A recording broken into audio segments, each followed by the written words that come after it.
Charles, après sa prestation en demi-teinte au Zénith, Valérie Pécresse et ses lieutenants tentent de se justifier. Oui, avec un nouvel argument hier soir pour Valérie Pécresse sur BFM TV. Elle se dit victime de sexisme. Quand Emmanuel Macron fait ses premiers meetings de sa première campagne il y a 5 ans, où il se met à crier, est-ce qu'il y a eu les mêmes critiques que vis-à-vis de moi ? Donc la vérité est toute simple. Quand c'est un homme, bon, c'est des erreurs de jeunesse. Quand c'est une femme, c'est faiblesse. Donc on a effectivement un phénomène médiatique, machiste, qui se met en place dans cette campagne. Bon, pourquoi pas, sauf que j'ai vérifié depuis dimanche, les seules remarques un peu sexistes qu'on a pu entendre sur les plateaux viennent de son propre camp, de ses lieutenants comme Michel Barnier ou Damien Abad. Demandez pas à une femme ce qu'on demanderait à un homme. Peut-être qu'il y a moins d'emportées lyriques, peut-être que voilà, c'est plus difficile de monter la voix, mais...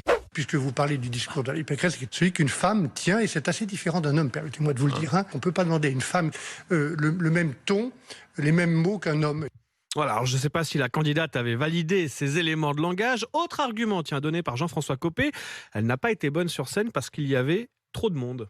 Elle a été impressionnée aussi, parce qu'elle ne pensait pas avoir une salle aussi pleine. Le Zénith était plein, donc je pense qu'elle a pris aussi ce choc-là, parce que c'était son premier énorme meeting.